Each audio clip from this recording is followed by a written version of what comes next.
It's European Championship week, here are the few things I'm talking about, but let's not kid ourselves here. The women's 800 metre has been the race to watch this year, and we have 3 women to thank for that.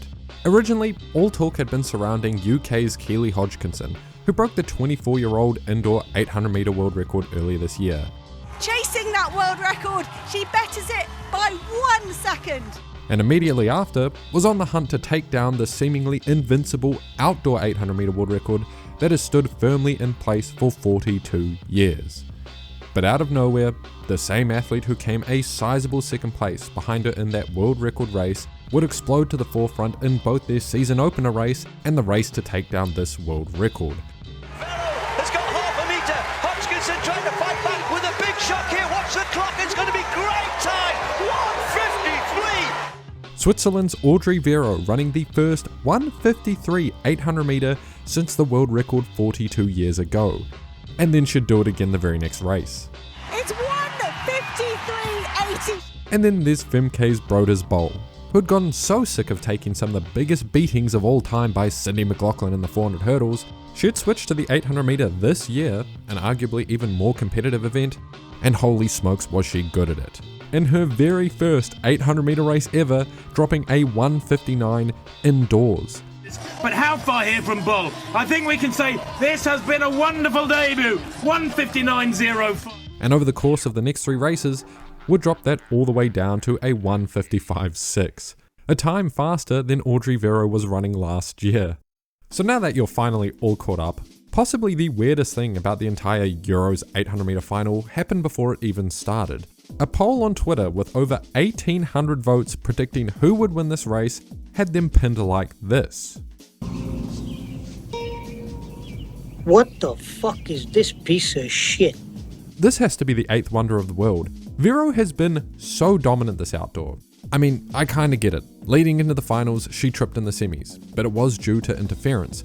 While on the other hand, Keely has kind of been on the downtrend, taking more than a few L's recently, dealing with hamstring injuries, and also facing falls of her own.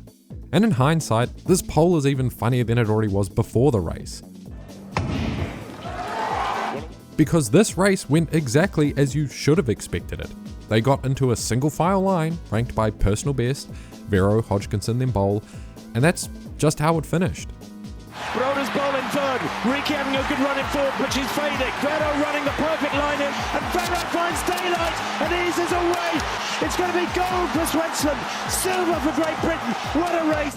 Werro running her 4th 1:54 for the year, Keely the bridesmaid again, and broeders-bol with her 3rd PB of the season. It's so funny how such an exciting race can also be so simple. But now, all nonsense aside, let's break it down properly. Obviously, in terms of raw time, it was never going to be a world record race, it being a championship with rounds and all that, but there were some interesting takeaways for each athlete.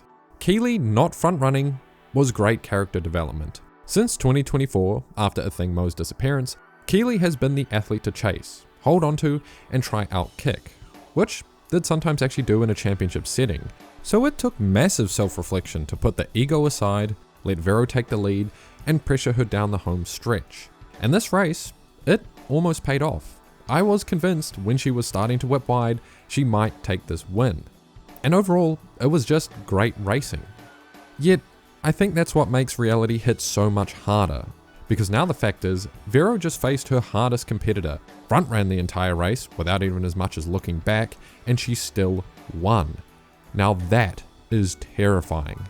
Because realistically, while Werro had proven herself the faster athlete this year in single one-off races, the one question mark remained if she could do it in a championship after running rounds.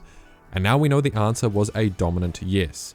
If this was a sign of things to come, Werro is certifiably unstoppable.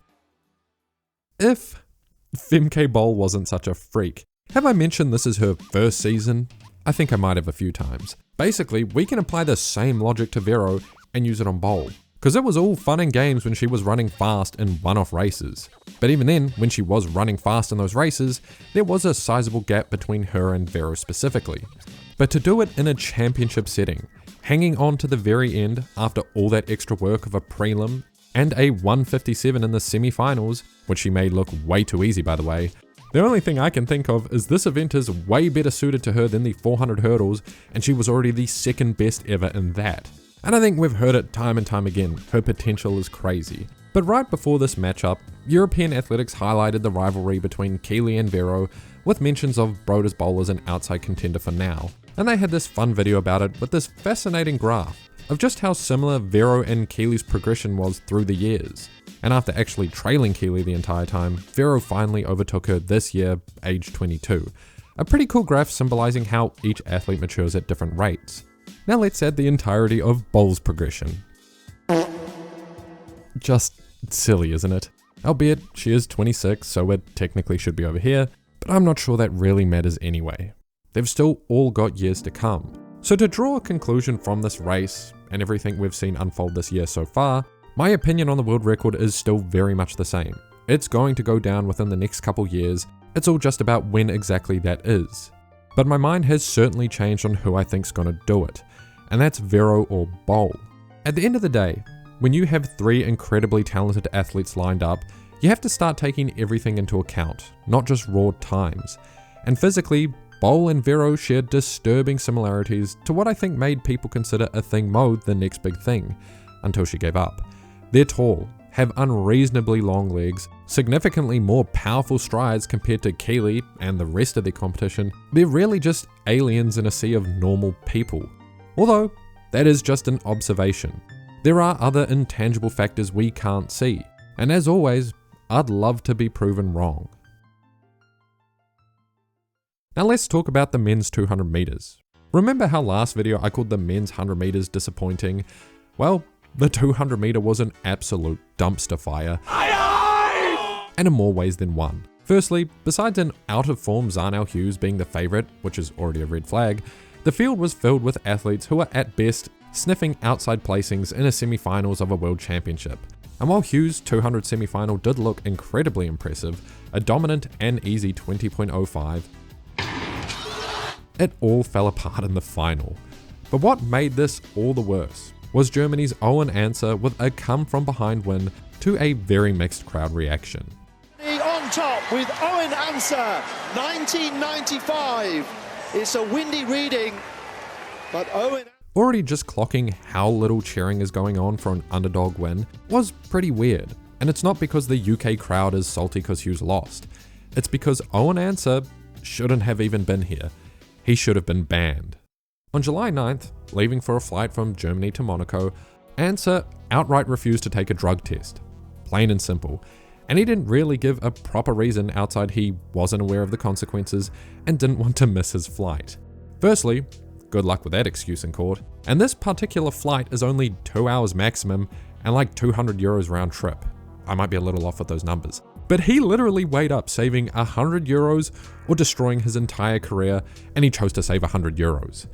As per the rulebook of Germany's National Anti-Doping Agency, an outright refusal of a drug test is a 4-year ban, not even a 2-year like Curley or Coleman who missed tests. So if this is all the case, why did they even let him run? Well, apparently NADA had requested a letter of charge for a 4-year ban with all marks from July 9th, the date of the refused test, to be disqualified, but it's pending and they're waiting for it to be accepted. I'm not quite sure about the entire process, or who even is meant to be accepting this charge, but basically there's like a 95% chance he gets a 4-year ban, and therefore his results go kaput. It's all just so absurd. Most sane athletes in the same position usually put a hold on racing to sort out their incoming ban, while he's just going crazy, winning everything while he's still free, which is actually kind of funny, I guess. And honestly, the more you learn about this, it kind of just gets even sillier. He knows this ban is coming, and he's gone on to be quoted saying after his wins, "I hope everyone will know my name now. This was the goal, to leave Europeans with 2 medals." Which is probably where I should mention, he also medalled in the 100 meters as well, yoinking another medal from the hands of a legal competitor.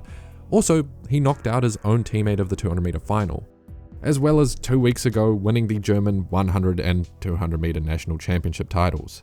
These marks are all getting removed, by the way. So yeah, everyone will know your name as a complete scumbag. Allegedly. Important I say that on the 5% chance he does escape his ban. And now to finish out, let's talk about some jumps. I gotta shout out the real Slim Shady, Gianmarco Tamberi. How this man won the high jump title after being MIA for the last 2 years is unbelievable. Of all the events in this sport, high jumpers have some of the shortest competitive lifespan.